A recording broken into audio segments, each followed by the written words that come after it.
You shouldn't. You shouldn't, as I keep saying. Well, yes. Mr. Mani, welcome to the Verified. Thank you.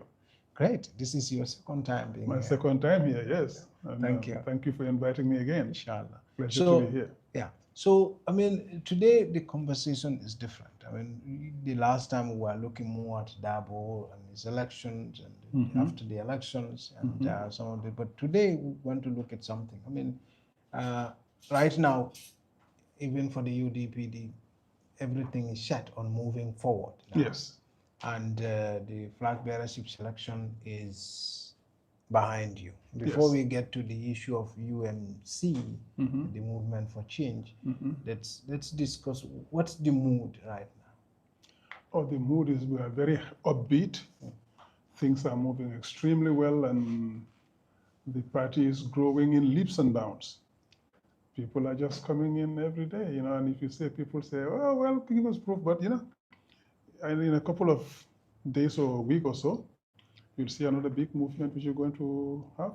People, it will be published. Oh, it will be public. It will be public. We will have it on, it will be televised, and there will be video footages of it. Hundreds of people are moving into the party again. There were concerns after the elections that probably the morale could be dampened, since you have had people who were also had also said they were leaving. Of course, we've seen some who are coming back, but there were a few is coming back, maybe not some, just a few. We know of two at least who have come back. Just myself, I only saw two. When that happened, many folks have said the morale is going down, and probably you're going to have a lot of, I mean, if you are going up against an incumbent who have won significantly in the last elections, maybe the morale is low. Quite the opposite. Quite the opposite, because people are saying, hey, you know what?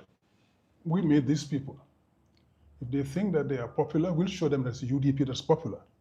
So we're going to step up our game, and we're going to show them that the party is what made them popular, not the other way around. They didn't make UDP popular. UDP made them popular. So the people are really, really hyped up and ready to go, and, you know, firing on all cylinders. So you will see a foretaste of that today for the welcoming of Mr. Dabo. Yeah. We try to. Dabo is coming at 2 p.m. 2 p.m. 2 p.m. today. He's landing from the UK, and we try to keep it relatively contained. We said, you know, KM and Brikama area too. But people said, no, we're coming. So people are coming from as far as URR. You know, so we can't do this. They don't worry, we'll pay for our own way. So people are coming from all over the country, from URRs, the 2 CRRs, NBR, LRR. People are coming from everywhere. They hired this gele, and they are coming in droves. Some came 2 days ago. Some came yesterday. Some got here early this morning. And in that line, we had, unfortunately, one of our very strong members, Jimbi Sise, passed away in a car accident this morning. Car accident? Yeah. And Mr. Is that involving the movement, the people who are moving? She was coming to the celebrations, to the welcome of Mr. Dabo. And 2 days ago, in fact, Mr. Dabo put out a video saying that, appealing to drivers to take it easy on the road and to drive safely and not to cause any accidents, etc., to be careful, check their cars, etc. Jimbe was the female youth president. She was a member of we have to put it in the past tense now. Yeah. She was a member of the Central Committee, a very strong member, very close to Mr. Dabo, and very much loved in the party. Which community is she from? The Bansang area. She's in CRR, and she had the accident around Bansang this morning, and she passed away. 2 other people have been lost to Bansang Hospital, so our condolences to her biological family and her larger UDP family, starting with Mr. Dabo himself. He's not even aware. He was on the plane when the accident took place. So he's going to learn that sad news on arrival. So yeah, this is what's happening. So unfortunately, that was a difficulty we had to face. And if it had happened, you know, another time, we probably would have canceled the celebration. Yeah. But unfortunately, it's far too gone. People are from all over the country. We cannot cancel it. But we wrote to people to say we're going to keep this low key. The celebration, drummings, and all the rest were supposed to take place. We're trying to cancel that. So we appeal to everybody to stop that part of the celebrations and just welcome him. But yeah, so that was a side I needed to make because we needed to acknowledge her passing, which has been really distressing to all of us. And I'm sure Mr. that will be even more distressed when he gets here. And knowing him, how close and attached he is to his people, don't be surprised if you see him shed tears, because he is very emotional about those sort of people who are close to him. So yeah, that is the sad situation we have on our hands. But other than that, yes, people are really hyped up and really fired up. So people are coming from all over the country, and our effort now is working with the police to contain the public and to channel the movement from the airport to Pipeline. So we're doing our best to get into Pipeline during the day. I don't know how much whether we'll succeed or not, because there is so much enthusiasm that will show already what is happening within UDP. Let's go back a little bit. I mean, after the presidency, after the elections within the party, Mr. Dabo was selected. There were some couple of people who were aggrieved. Among them was your former organizing secretary. I would say aggrieved because they seem to hold the view, if not him, but people working with him seem to hold the view that that the elections was not conducted in a, if the elections were not conducted, even if the elections were conducted in a free and fair way, but you have selected a candidate who they do not think will win, and so they opted for leaving. Have you done any assessment to find out if the impact, to establish the exact impact of this new movement that is created on the structures of the party? Yeah, I mean, as I said, we do not want to spend too much discussing them because they've left, and we don't want to be their PRO for whatever, So, but yes, when they left, as any realistic political party, we did an assessment to see what is happening. We saw this coming for 4 years now. We knew it was coming. So when it happened, it didn't surprise any of us. Well, most of us, it didn't surprise us. We knew it was coming. When it happened, we were ready for it. So we did an assessment, and we're still doing the assessments because we went over KM area, because essentially it's people in the KM area. But even within the KM area, it's a small group of people who were around Talib. These were his obligees, these were the ones who left. So when we put it together, it's about 40 people, just under 40 people who left in all, right? And none of those people have had any impact in the constituencies, the wards. We went round to assess. And the people in the wards are really angry about what they call betrayal of their trust, because they entrusted their votes to these people and elected them, and now they turn around and kick them in the teeth. So people are angry. People are telling us, why can't we have by-elections now? Say, no, the rules have changed. We can't have by-elections. Then tell them to resign and we hold by-elections. They won't resign, of course. So I said, okay, we're waiting for them for 27. So people are fired up, and waiting for that. So we went around to check, and some of the wards, they're telling us we're having meetings with our councillors, telling them to come back. If they don't come back, we're going to have to, hold meetings here and denounce them. So that has happened in a number of places. And in most of the wards, the people have started mobilizing for the next elections.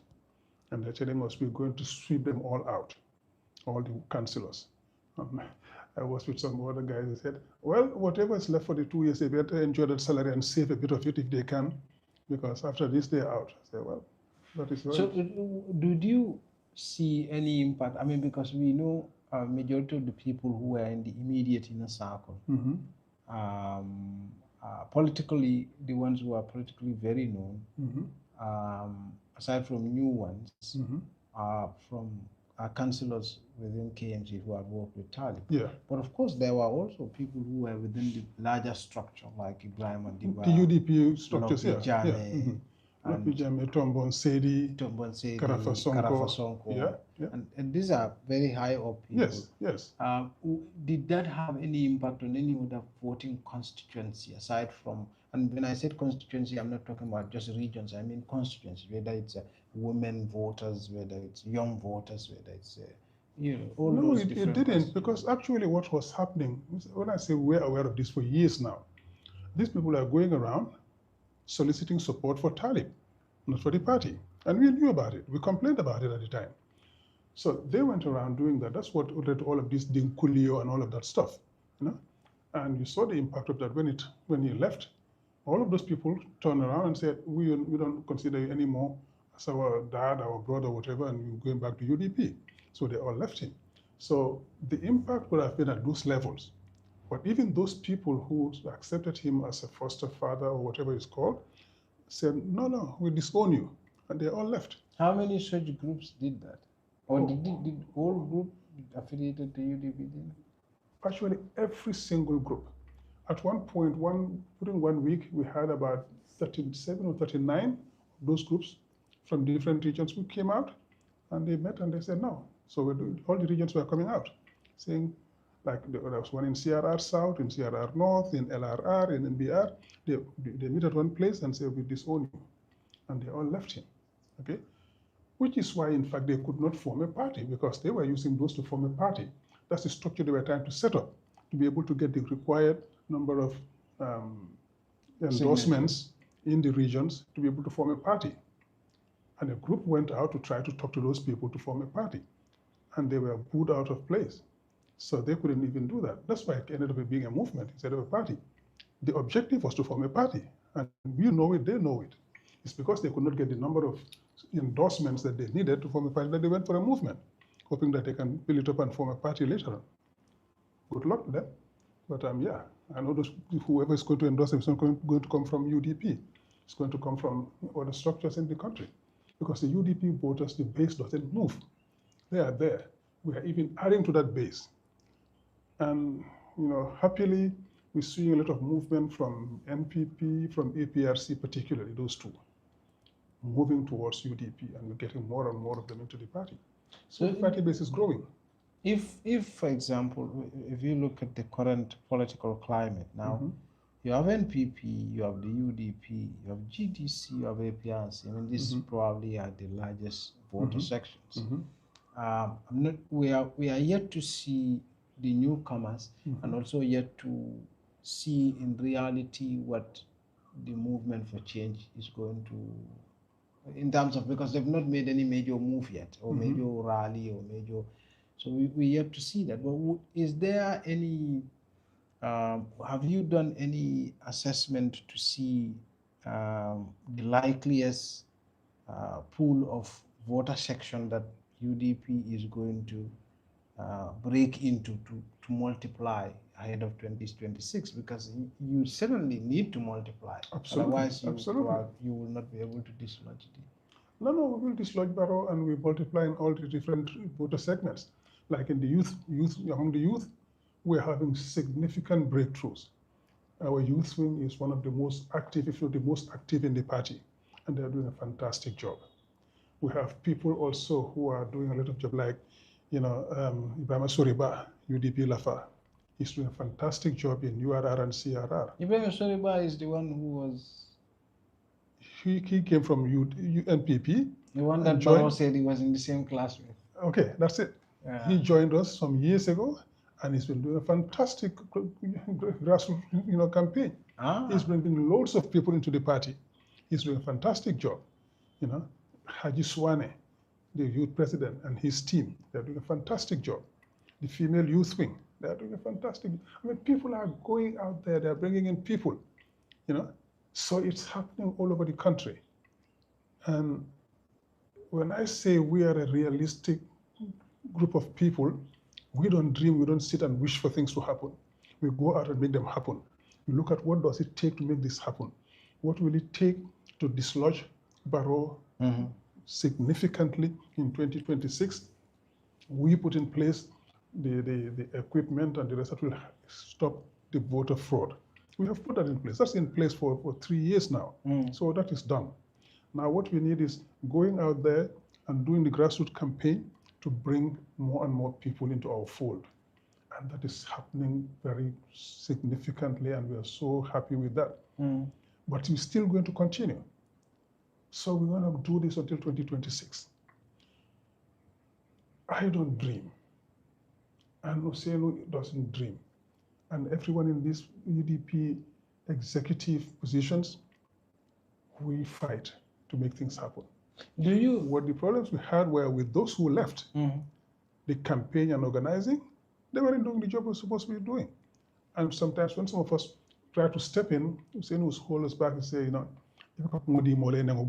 if giving them a role, let them perform it. We cannot do anything that will look like we are undercutting them. Well, you thought they were sabotaging? Of course they were, not thought they were.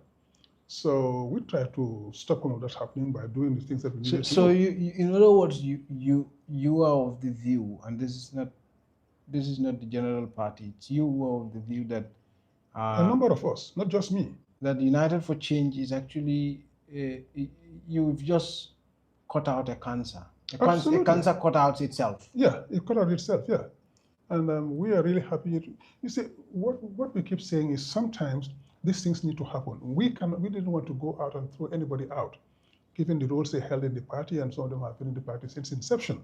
So it would have been a bit unbecoming to do that. But these are the people who eventually showed their true colors to the country. They said we don't support democracy because we went ahead and elected a flag bearer on the democratic grounds, which are very clear to everybody. Rules are published well before. Everybody knew it. We selected somebody who said, no, it's my candidate or the highway. So they took the highway. We said, good luck. They left. But it's your assessment that this is what they've been on the road for since 3 years ago. Yeah, since 2021, this has been happening. And, sometimes we alerted Mr. Dabo, he is such a loyal person. And when he gives you, when he vests his trust in you, he doesn't take it back easily. So he wouldn't believe that these things were happening. He said, no, they can't do that. He said, look, Mr. Dabo, we are realists. We are looking at what's happening on the ground. A number of us talked to him about it, but he wouldn't listen because he was sure that these people cannot do that to him. But we saw it happening, So when it happened, it didn't surprise any of us. A whole group of us in the party, not just me, a host of people. We knew it was going to come anyway. So it eventually came, and you see how it happened.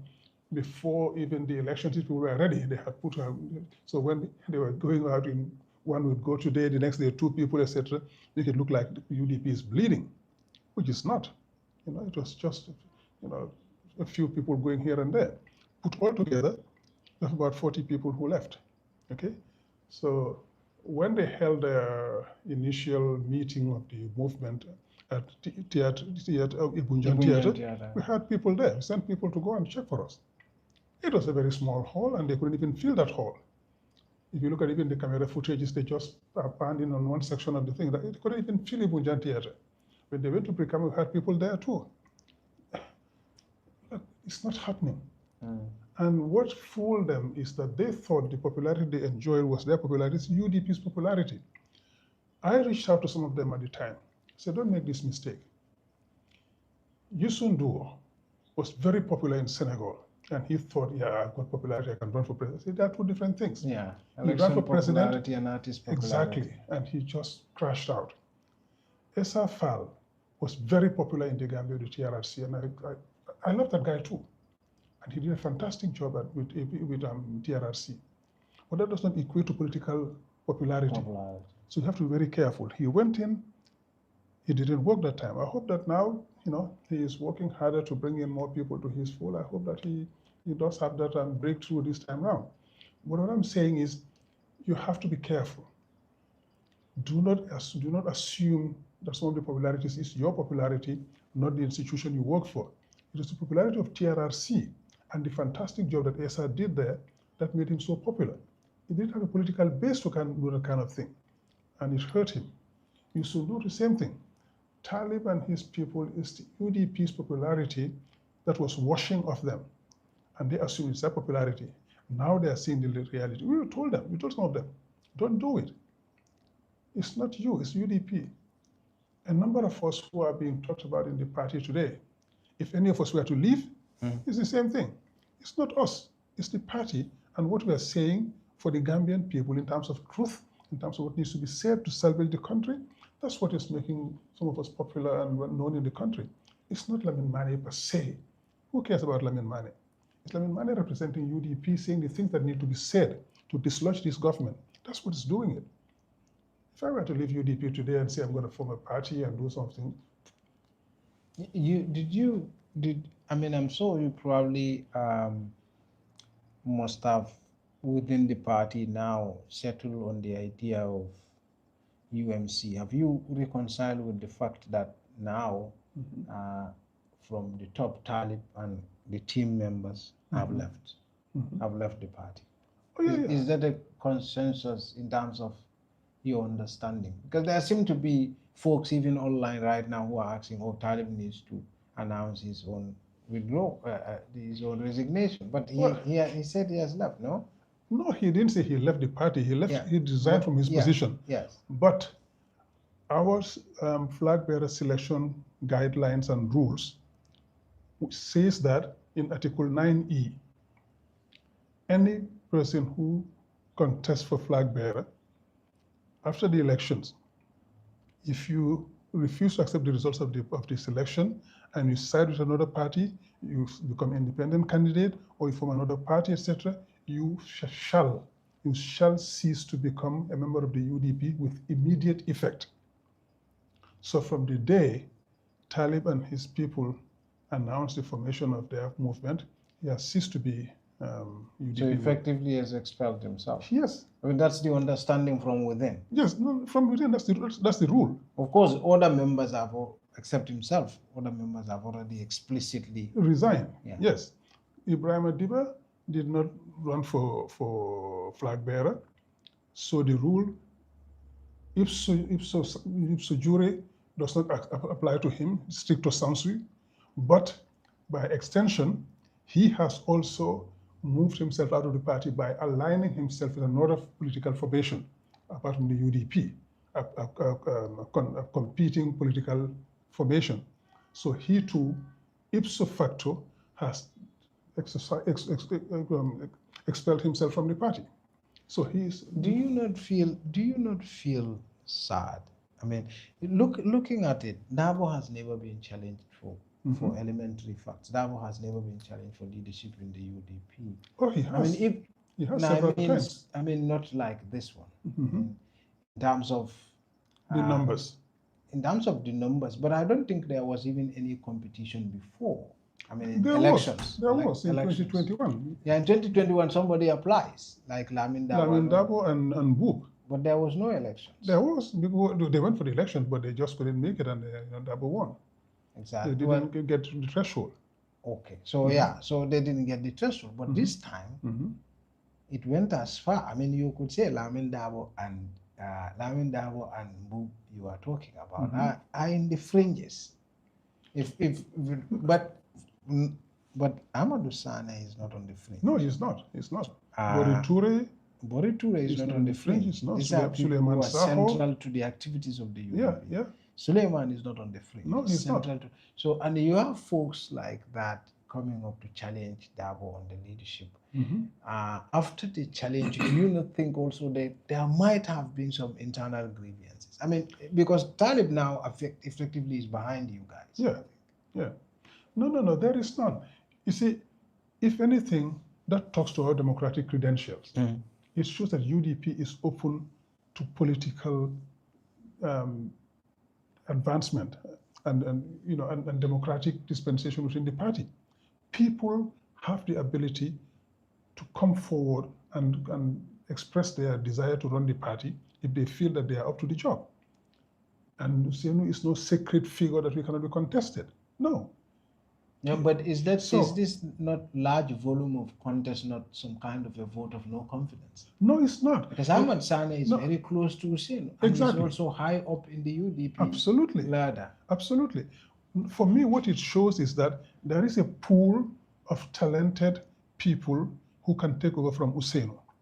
And for me, most of these people probably, that is my assessment, I may be wrong. For me, some of them is positioning themselves for 2031, the name recognition and the people rallying behind them. Say, hey, I'm here.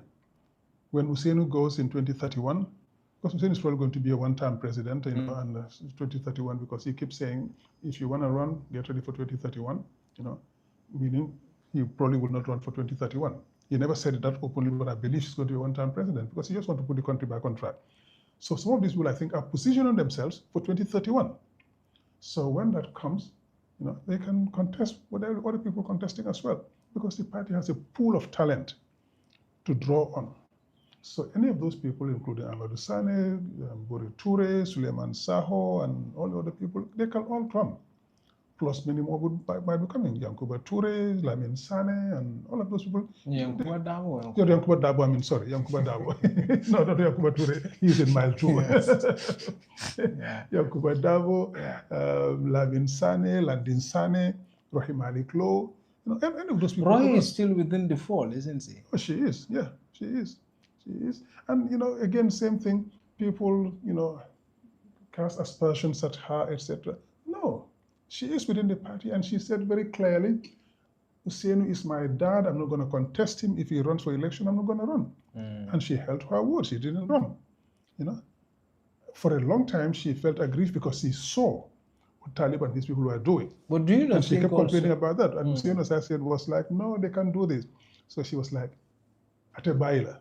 It's going to happen, and I'm telling you it's going to happen, but you guys don't believe me. But do you not think also it could have been also because, like they said from their camp, Talib was also bullied out because when he contested, they said people went to insult him and a lot of no. You see, that is still part of the disinformation that was going around. These guys were bent on making UDP look like bad. Like looking like people who are the guys who insult and everything. It's not true. Nobody insulted Talib. People told him, well, you gave your word and you renege on it. That does not sound good for somebody who wants to be president. We want you to honor your word, which is all right. And in Wolof, that's what the head. That's what they were telling him. You said we weren't going to run if Hussein runs, and now you've run. So how do we believe that when if you become president, you wouldn't do the same thing?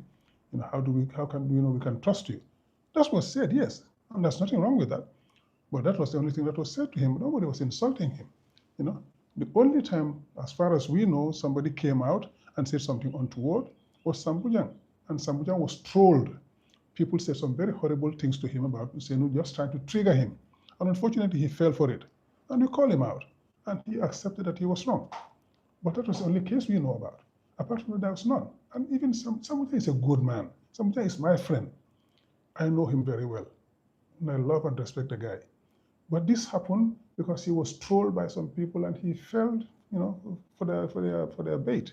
Do you not think that the issue of Talib could also present a PR challenge to UDP in the sense that Talib is by statistics the most bullied political figure in the Gambia. Even when he was in the UDP, by statistics, he was more subjected to hate speech because of his so-called as far as I know, that's from NPP. But I'm not saying it's from UDP. What I'm just saying is when he was in UDP, by statistics, this is confirmed by a number of hate speech alerts that were issued by Malagan back in the time. He was subjected to more hate speech per political individual because of his background than any other individual. Yeah, you see, because Barrow and Co. were made to believe that Talib is the heir apparent to Dabo. Because that's what they were peddling. Talib and his group were peddling that Usainu had promised them that he was going to be the heir after Usainu retires, and that he's going to retire in 2021 or 2026. So they saw him as the heir apparent. So get onto him. That's politics. The one you think is going to be your opponent, you start working on him and try to get him out of the way. That was what was happening. But do you not think also there are underlying ethnic issues in our politics that affects people who are from minority background? Undoubtedly. And we have always frowned on that in the UDP, for example. We keep saying we do not talk ethnic. We are beyond that. And that is really beneath us, because every ethnic group in this country is part of our national fabric. And we cannot be Gambia if we exercise any of those people out of the... Look, I know you wouldn't do that. I mean, if you're an intellectual, you've got a certain, because people who do that are also at a certain level of intellectual productivity. Yeah, but the problem is you have people who are at lower level, like you mentioned the case of, I think, Sambujam. You guys later issued a statement to condemn what he has said. But what he has said is about Talib and his background, being a Nar and so on, is something that has been happening even pre-2021. You remember? I mean, I told you that hate speech alerts, most of them about Talib. Yeah, sometimes we all hear these sort of things, when it's being said. Yes. Okay? So someday somebody trolls you and you repeat just to hurt them back, tit for tat. And I know Sambuyang does not believe in that. But he said this because for him that is a good way of getting back to the people who are trolling him, which is unfortunate. So, but sometimes these things happen. Even among kids, they say something about somebody or his family, etc. The day you get into a fight with him, you want to hurt him back. You say something, you repeat some of those things. Not that you know it or you believe it, but you just want to hurt him. You say those things. So these things do happen. But in the Gambia here, we are known to be very tolerant in terms of religion, ethnicity, etc. It's the late presidents, the last ones, Jammeh and now Barrow, who have been amplifying this issue of tribal, politics. I didn't say it didn't exist in Jawara, on the Jawara regime, but it was very minor if it did exist. But it's still going to be one of the most founded, because one of the reasons why you have all these distractions in politics, ethnicity, and all these small emotional controlling things is because it's to kill politics of ideas, because politics of ideas is painful process. It's a difficult process. Now, politics of emotions and politics of ethnicity is an easy one. Okay. And we don't have to talk about corruption, we don't have to talk about good governance, we don't have to talk about competence, we don't have to talk about policies. We can talk about, if I am Mandinka, vote for me, and things like that. Okay, but the point is, and Fula, it's the same thing everywhere. Exactly. So, but what I'm trying to push at is, so if in politics, facts and is different from make believe, okay? But the line can be very blurred sometimes. Very tenuous. Yes. And that is where all of us have a really big role to play in calling out these things anytime they happen. You see, people who don't have ideas resort to insults, anathema, and castigating people for all sorts of reasons because they cannot sustain an intellectual discussion on anything. So the easy shortcut is, hey, you know what? They are not part of us. We are here. It's us against them. So, and you guys, trust me, I'll do the job for you. Don't believe in anything else. Just trust me, I will do it. You don't need to think. Let me think for you.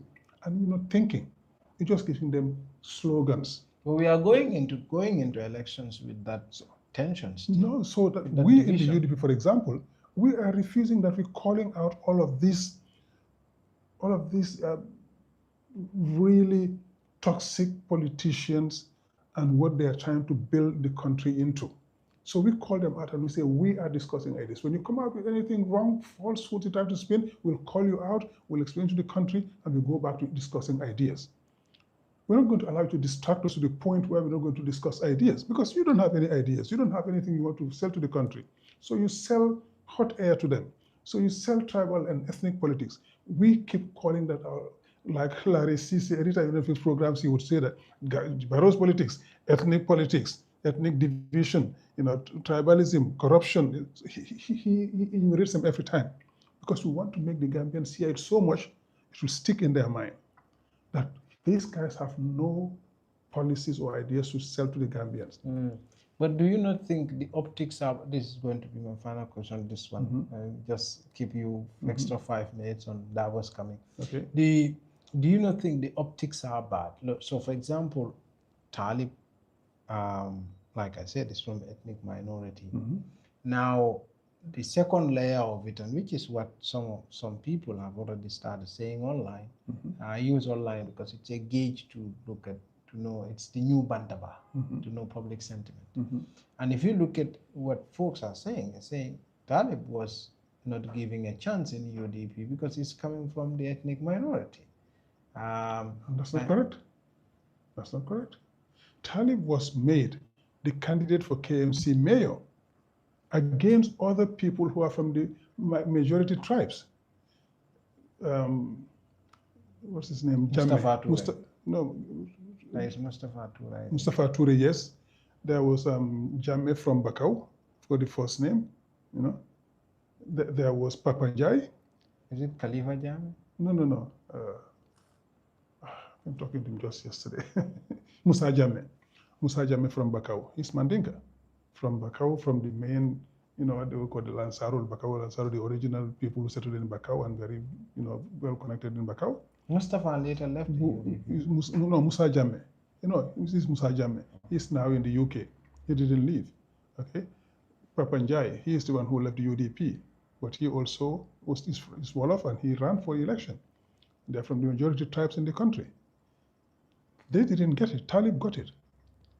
So you cannot say Talib was marginalized or you know, politics in the party.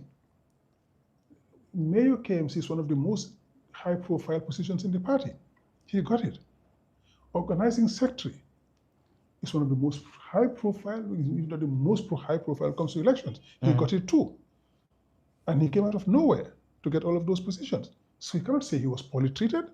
He was actually given preferential treatment. So if he messed it up, that's on him, not on UDP. He was given preferential treatment, not poorly treated at all. You know, and we stood by him all along. We did everything to help.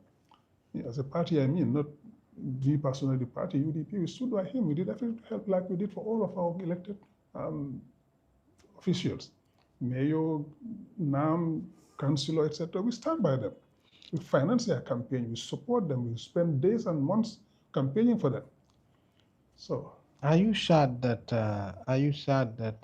some of your traditional members have also left the party, like Ibrahim Adiba, naturally, Jammeh, and you know, Karafa himself? Yes. I think was there since 1996. 1996, Karafa, Ibrahim Adiba, they were there. You know? Naturally, anytime you lose a member, if you're a political realist, you're sad. We want to bring in more people, not to lose people. But if those people are trying to destroy the fabric of the party, you might as well let them go. Because we're trying to build a team here. We're trying to build a country. We're trying to unite the people of the party and the country. Those who are going to be divisive, you don't want them in your team. Anybody who builds a team, be it politics, be it corporate world, anywhere, you want to build a cohesive team that works together. Anybody who cannot fit in that framework, who is there to be divisive and toxic, you get them out of the way. In this case, they got themselves out of the way, thank God. So no, we're not sad about it. If they're leaving because they don't believe in democracy, take the door. Take the door. We want to have people who will combat everything we do, but on the basis of ideas and principles. I mean, I wish we could invite you guys sometimes, one of our National Executive Committee meetings, you hear the meeting, you hear what people are saying, how Mr. Dabo is challenged on. You know, he comes with ideas, people say, no, I don't agree with this, this part I don't agree, and we discuss, etc. But most of the time, he doesn't even speak. He opens the meetings and he summarizes at the end. So he gives the people the opportunity to debate issues. So he is one of the most open people, and even when he advances anything and people don't agree, we challenge it. And he accepts it. If we convince him that he was wrong, he goes along with the majority. So Dabo is coming right now. I mean, of course, you have the movement for change is on their own path. UDP now is on its own path. Yeah. And going forward in 2026, there are talks of coalition. Do you think that there's a possibility that these two parties could come together? As I was saying on another platform yesterday, you can't rule anything out of politics. Yeah. If they decide that they were wrong, and they have not that they were wrong, they can keep their platform. create their own political party and seek an alliance with the UDP. No, what I'm saying is, how are they going to come back to a party which is, they say they don't like our selection of flag bearer? No, not come back to the party. This is not coming No, back. no. This is well, if you're going forming to your own form party. a coalition, at least you have to believe in our flag bearer. If you don't believe our flag bearer, how can you come in a coalition with us? So you have to believe that flag bearer can do the job. And now you told us that the reason you leave because you think he can do the job. He's not electable. No, they think he's not electable. Yeah. So if he's not electable, he can do the job, because to do the job, you have to be elected. So they said he can do the job because he's not electable, So they leave. So how can they come to a party, work with them, form a coalition if they think the person leading that party is not electable and that he cannot win? So they would rather go to somebody who can win. So I don't see how they can come to us unless they say, well, wait a minute, we made a mistake. We were wrong, and we're going to come back and work with it. In that case, yes, it's possible. That's why the doors are open for. Oh yeah, UDP's doors are open to everybody. If Barrow wants to come back today, join UDP, we'll tell him, come in. But have you had any approach so far? With Talib's people? No, not any political party. Yeah. We talked to a number of political parties. We just keep them quiet for the moment because out of respect for them, until we get to a point where we can all come out together and say something, we keep it quiet. But yes, we are in talks. Because I said... Do you think there will be a success in terms of forming mergers? I'm not a big fan of mergers. Not mergers, but alliances or coalitions. Yeah. Yes, we will have that. I believe we will. And I think sooner than we think. So, you see, we are convinced, and sincerely, based on realism and what is on the ground, we are convinced that we will win 2026. Do you think you're going to have a data on that before the elections, so that you can? It's good that you mentioned that. Yeah. No, it's good your optimism can be backed by data, not just conviction on what we see on the ground. Yeah. It's good you mentioned that, because we are setting up right now, as we speak. Last week, we had a meeting on that. We are setting up a data team, data analysts and data mining, etc. So we're going to have those things done, and we're going to do it.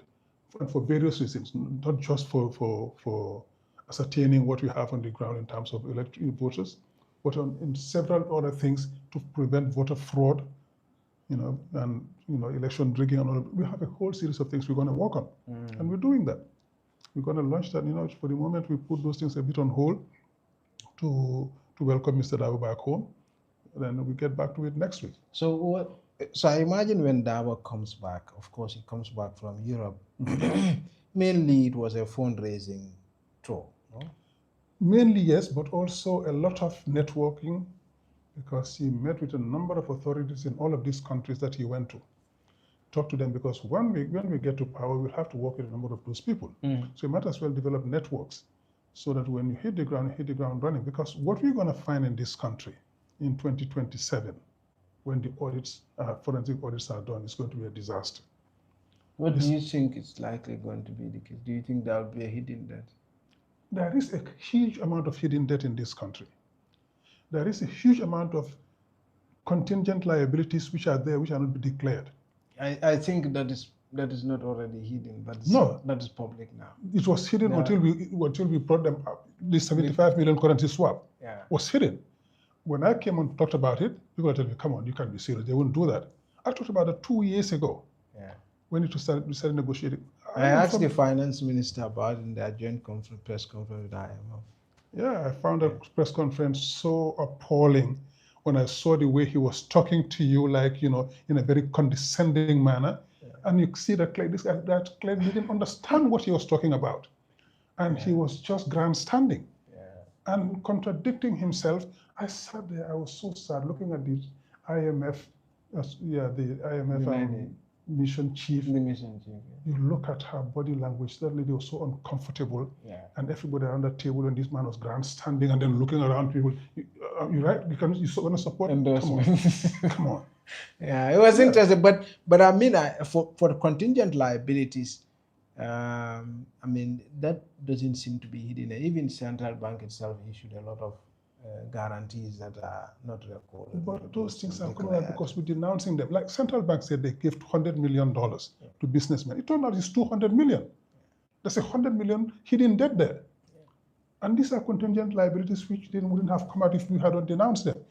The one on the Flexing Bank thing, when I discussed it, nobody had talked about it in the country, and not the ministry, not the central bank, nobody.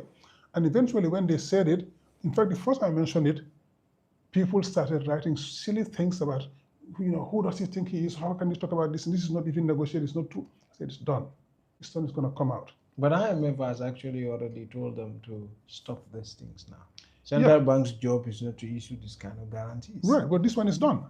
Yeah, this one is done. But there are also a number of... There are other things they will try to do. If the IMF doesn't put its foot down, they're going to do, because that meeting with the IMF was a damning indictment on them. But the whole point of IMF, the hidden debt, is that IMF doesn't get to know some of those things, like in Senegal. Yes, some of them they don't know about. Yeah. But it's also incumbent on them to know some of those things, because the misreporting that's happening, the IMF should be able to detect that if they do their job properly. In Senegal, all that hidden debt, come on, they cannot tell me they didn't know about all of those things. Well, and they came out eventually. IMF said they didn't know. Yeah, well, then they're because they said it's not in the books. It's not in the books, but you have a way of checking those things. Yeah. So they should be able to check those things and be able to question, no, this doesn't look right here.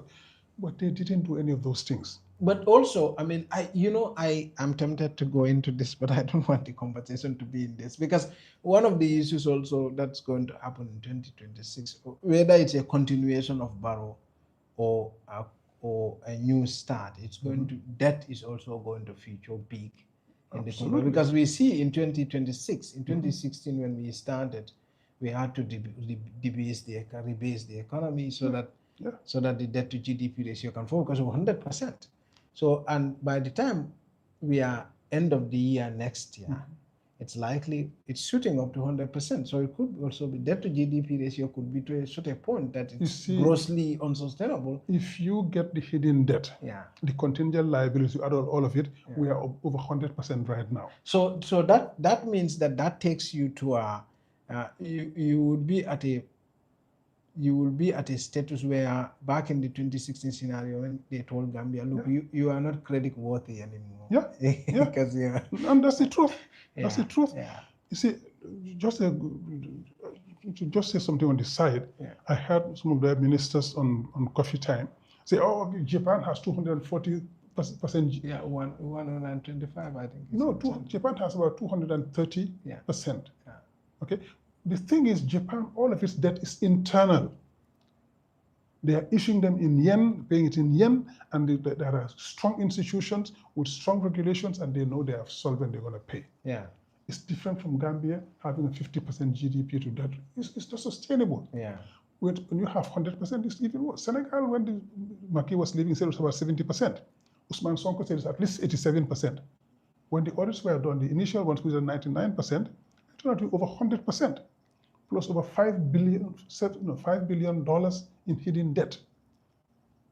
Okay, and all of the other contingent liabilities which are coming out even as we speak. So they have all of that. When we come to 2026, 27, what we're going to find here per capita is going to be worse than 2016. So we will have to go again, renegotiate this debt, reschedule, organize a round table, and find new funding, debt relief, debt forgiveness. We're going to go through all these scenarios, because what you're going to find here is going to be virtually impossible to pay back. And the sad thing, which is why we keep telling Bretton Woods institutions, be careful what you give these people. You see them mismanaging these funds. But you continue to give them. The whole point of IMF also giving them money and World Bank giving them money and other institutions giving them money is to keep the economy alive. Afloat, but there are certain things you can insist on. It's to keep the government in itself alive. And not necessarily shut down. But exactly, no. But then you put in stringent controls to make sure that they are done properly, and that's what's happening. IMF did try, because they have asked the Gambia government to operationalize anti-corruption commission by next year. Which in itself says a lot. It means, hey, you guys have been messing up for so long and we're trying to be nice, but now we have to put our foot down. So do this. You see, the ECF, which was given to them, and they were blowing their horns all over the place. ECF is given to you when you have messed up. And when you are not performing. So the economy was not performing and have considerable balance of payment issues. That's when they give you that. And if that does not happen, they give you... That's the credit facility? Extended credit facility. Extended credit That facility. is given to a country when you are messed up and your balance of payments is in a protracted problem. Then they give you that to help you to perform, and that is over a short period. That's a short-term thing. Medium term rather. It's usually about 5 years. If you do not perform, then they give you the resilience, sustainability facility, which is again in the same thing, and then they give it to you to give over a longer term to try to do it. So basically, what they're saying, you are messing up, and you're trying to pull your head out of the water, but you're still putting it in there. So the IMF and the World Bank should be doing much more to be demanding the government. Yeah, no, the Anti-Corruption Commission is along those lines. Yeah. But that's not enough. Yeah. Tell them the corrupt practices that have been unveiled by the audit reports should be dragged before the courts. The money is recovered. If we recover just those amounts, we can go a long way in the economy. Insist that the Gambia Revenue Authority is properly audited. And they're refusing to be audited. Why? So IMF and World Bank should be insisting on those things. When Usman Sonko and Co came to Senegal and said, no, we're going to tell you the truth, they said, you're going to destroy the credit rating of the country. Well, so be it. But we wouldn't go, telling lies and then build our politics on that. They did it. And today the IMF came out to recognize that, yes, we were wrong, yes, there was hidden debt, etc., etc. And the Gambia is going to face the same thing in 2027. But before we get to 2027, of course, you have to pass the election. IEC and the elections and get to the presidency. And of course, right now we already have a president. Yeah. And that president is not going anywhere. I mean, as far as that's what he thinks. As far as he's concerned. That's what he thinks. So let's think just a small bit of before we conclude. Think about what's the reset going to look like. So we are UDP is already set. Okay, and you said you have a leader who is going to contest. Okay, and you have how do you call it? You have oppositions who are also set. Other partners in the opposition arena, and so what's going to be done this time around? That's going to be different. Is it going to be mergers? Is it going to be campaign style? Is it going to be new data-driven electioneering? What is going to be done that's going to be different? All of the above. All of the above. We're going to have alliances with other parties to form a grand coalition, and alliance, whatever it's going to be called. We're going to come together. 1. 2, we're having a very robust campaign team, which is going to be doing what the other team was supposed to have done and didn't do. So we're going to drive this campaign harder. The other team would be who? Talibanese people who left. That's the campaign manager, organizing secretary. Yeah. So the work they were supposed to have done, which they didn't do, this new team is going to do that and going to do it effectively. Suleiman Saho is a seasoned politician. He was youth leader and everything, and he's going to go out there and move mountains. Pamane, very eloquent, speaking so many languages in the country, and very good in grassroots contacts. Pamane is going to go there and move mountains as well. Haji Swan is already moving mountains all over the place. Okay? Take those 3, because these are the 3 key campaign wings and arms of the party. Youth wing, the organizing secretary, the campaign manager. And to a lesser extent, the female youth wing. But part of the female youth wing is already in the youth wing. That's why I do not want to set them aside. But the Binzi, Senghor, and her people are also doing a great job. So when you put all of those people together, we have a formidable campaign team that's going to just step up its work. And we're going to see things happening in this country. You know, one of the things that I have thought about. And the data is also going to come up to back up all of that. Data. Yeah. So in terms of voter fraud, election campaign. So, for example, when the IEC results come out, you know, they give a very small window for you to have the special court, that is the special The court, revising court. the revising court. There is a special court, the revising court, that is established after the voter roll is organized and it's out.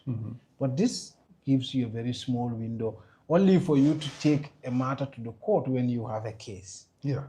Okay, but the problem is to investigate the voter roll within that period and establish a case to be able to take it to court. Exactly. Now, so that means that gives you a very tiny window. Exactly. So That's deliberate. So except if you have some kind of data that is already ready to be able to run the election data against. Exactly.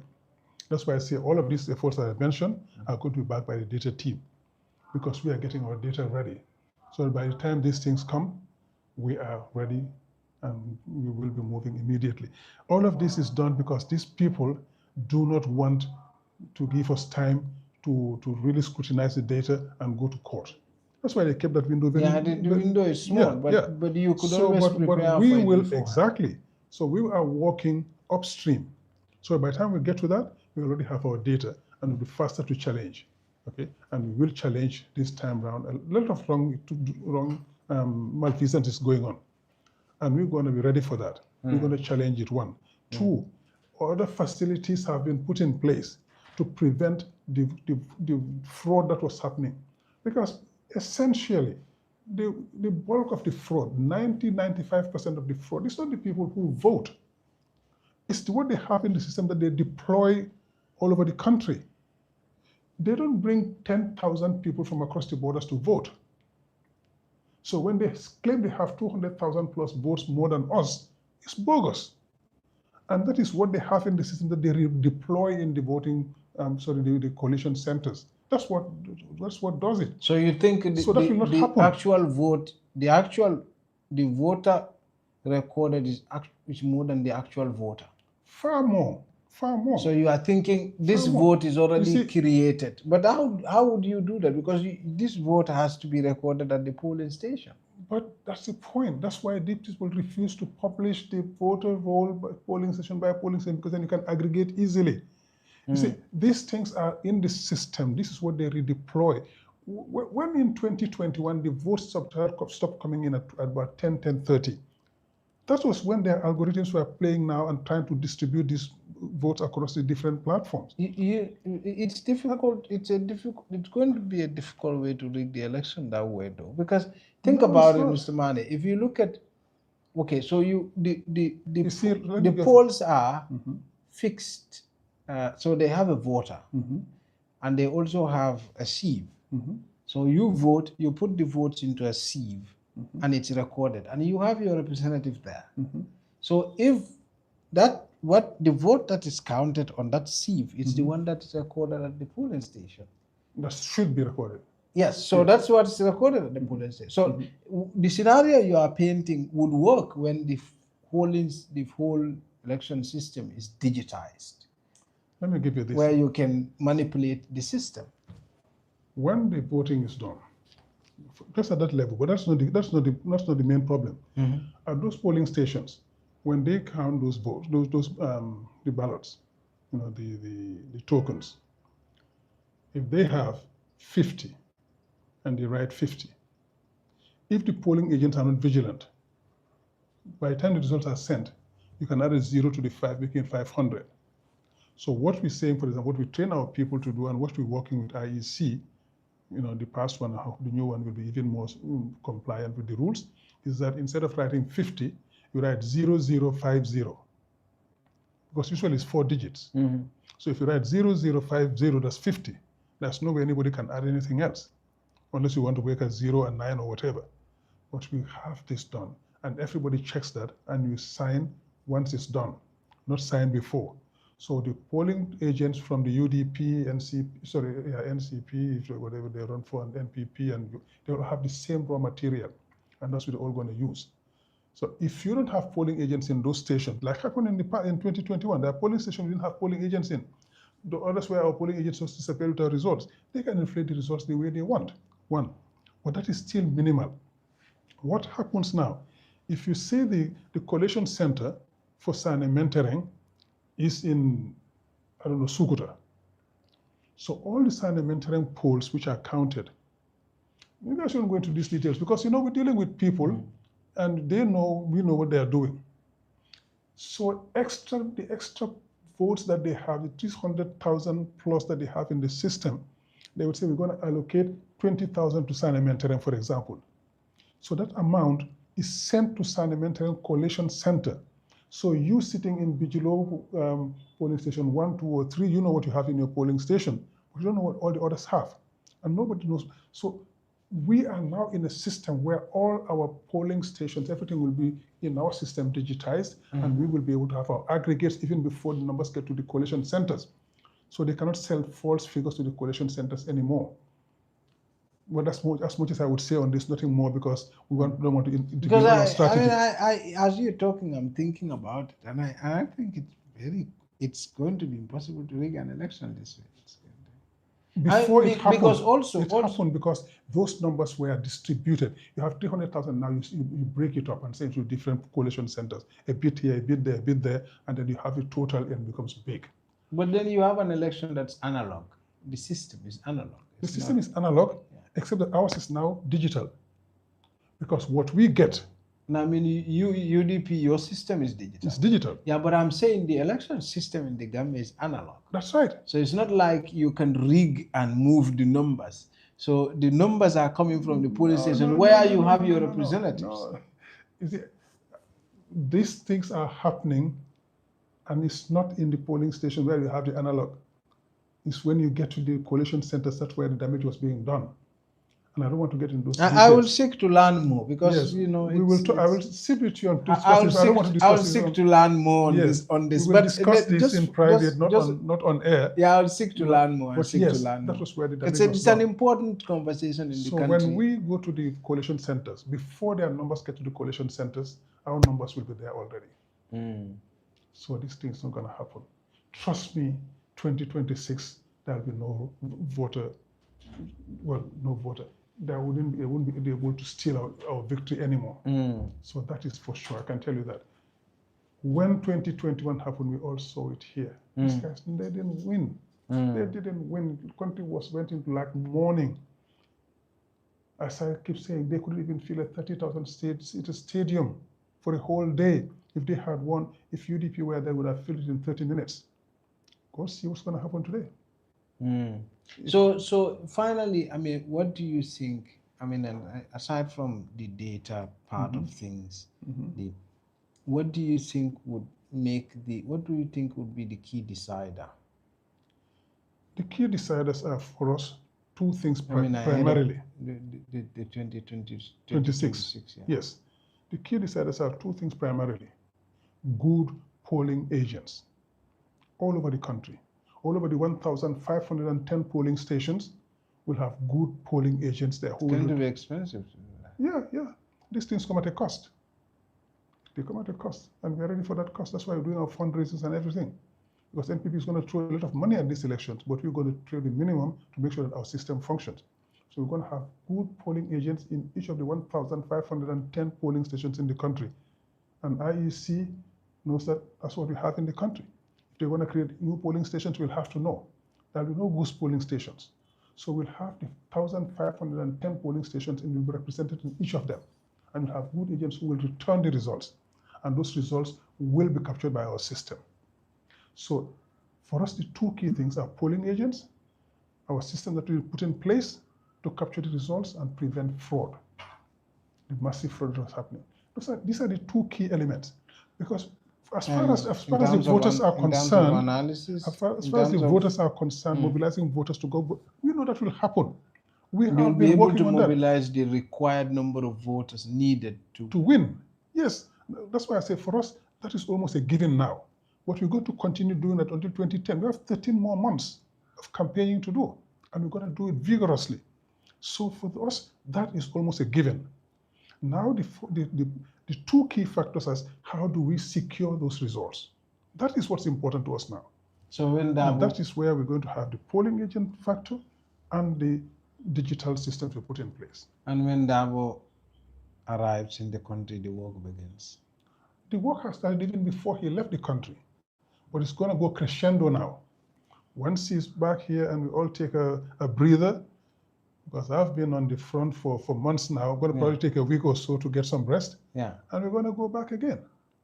You know, the national tour is going to start very soon. I understand. Barrow is about to start. Is going to go, so we're not going to fight with him. Go do your thing. Yeah, but Barrow and Birubati for now then. You know, he will take all our resources, all our cars and everything and go do his thing. They are registering right now in URR and CRR. But he's also holding a number of meetings, and a lot of projects are ahead to be launched also. Yeah. That is the usual thing, you know. That's what he wants to make people believe. And you know, he gets to this point where he thinks, oh, I'm going to throw so much at them, they're going to resign to us. Oh no, we are tired now. We can't catch up. No, we will not only catch up with what we are ahead of them, and we're going to see all of these things. You see, what is happening is they are doing all of these things to just mislead and to spin. They do a few projects here and there, road projects, okay? But if you show the country the amount of corruption that is going to those roads, how much money is being siphoned out of those projects, and how we have to pay back all of those loans, people see that we are being ripped off, right? When you see the cost involved and the actual cost of those projects, people will see for themselves. Okay, when you see them keep all of these projects until 1 year before elections to launch them, it's just part of the way of fooling you. The inducements that are going on, and which are going to go crescendo up to 2026. We tell the people about it. Bring the money, take it, spend it. It's your money they're giving back to you. They shouldn't be doing this illegal. But if they can be stopped doing it because the Supreme Court won't do anything about it, take the money, spend it. It's yours. They're giving you back your money. When the time comes to vote, vote for the right party and safeguard your own interests. Let not Barrow and his people fool you into voting against yourself. We're in a state of some people are cutting their nose to spite their face. You know that Barrow is doing badly and is killing you, you're suffering, but because you don't like Hussein Dabo, you don't like Mama Kande, you don't like whoever, I'm going to vote for Barrow. You're suffering. Don't do it. Don't hurt yourself. Look at somebody who's going to do it for you and vote for that person. If that person doesn't do it, vote him out and bring somebody else. That's where we should be heading. You know, don't vote because you hate somebody you voted against. No, vote for policies and programs. Vote for people who are telling you what they're going to do and how they're going to do it and how going to finance it. Vote for those people. If they don't deliver, vote them out. That's the way we should be going in this country. You know? Okay, so finally, I mean, I've kept you for too long and you need to be driving towards the airport right now. Yeah, should be there what by now. What do you think, like I said, one of the biggest crises UDP have had in the past is PR problem. I mean, well, it's probably much bigger than what you guys call election fraud. Is PR. I mean, you've been branded a Mandinka party and you are struggling so badly to shake yourself of it. No. Lastly, maybe before I leave you, what do you think is going to be the strategy to sort of deal with that? I think most people have seen that to be false. That they were slinging mud at us. Well, would you not rather that be dictated by data? Of course, yeah. And it is happening. I told you about Ibrahim Soriba and UDP Lafa. Yeah.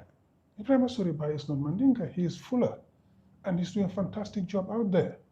Haji Suare is Sarahule, is doing a fantastic job out there. We have people from all ethnic groups in the country doing the same thing. Look at our latest elections to fill these positions which were left vacant by Talibanese people. We elected 2 ladies. Deputy campaign manager, deputy organizing secretary. 2 key positions in this election coming are held by women. The second youth president is held by a Jariga. This is part of the people living with disabilities. We brought them on board because we want to be representative of the country. Nene Aissatou Jallow, who's holding the deputy campaign manager position, was elected last week. Nene is Fuller, married to a Sarahule, etc. So again, we have the diversity element everywhere. Bine Marong is a lady. All of the people who were elected, all the 7 positions, they are all youth. Jare Fayinke is a young lady. Jare Gambo is a young guy. Nene Aissatou Diallo is a young lady. Bine Marong is a young lady. Suleiman Saho is a young guy. He was just heading our youth wing a couple of years back. Pamane is a relatively young guy. What's the other one again? Suleiman Kamara, Sehu Kamara is a young guy. All of them are youth. So we are promoting the youth and preparing the succession planning. We're doing succession planning. And across the ethnic and religious divide. And so we are the party that is most representative of Gambia on this political spectrum.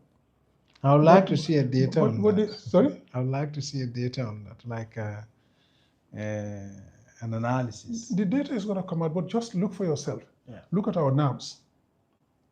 Only KK Barrow is a relatively aged person. All the rest are young guys. Our councillors, they are all young. We have men, women from all ethnic groups. They are there. Our councillors are all young from across the ethnic divide in this country. Gender divide. So that is there. Our 2 mayors, Rohim Malik Low and Talib until recently, are young guys, young people who put up there. Yankuba Dabo is young. Landin Sane is young. So this is what the UDP is. And people are seeing that now. And they're saying, wait a minute, what they're telling is not true. Last year when we went on the country tour with Mr. Dabo, we got to neighborhoods, people were not even supposed to stop. They stopped us by force and just blocked it. Say, you're going to have a meeting here. So we plead with them and then we do half an hour meeting or so. And they tell us, you know what? We're going to say to you guys, please forgive us. We were blinded by a lot of propaganda against you, but now we see the truth. And we say to you, we're sorry. What happened shouldn't have happened, but it has happened. So we're going to wait for 2023, we're going to vote. That was extremely rewarding and encouraging. And we've seen that all over the country. We saw it in the Nyomis, in Jokadu, okay? We saw it a lot in CRRs and part of LRR. But essentially 2 CRRs, Nyomi and Jokadu, that's where we saw it, a lot of it. And this is where we were having a lot of issues. URR, I was not there at the time because I had to travel out of the country and come back to join them. But apparently URR too, it happened. But I cannot say that for a fact because I was not there. But I understood it happened there. But once where I was present, I saw it.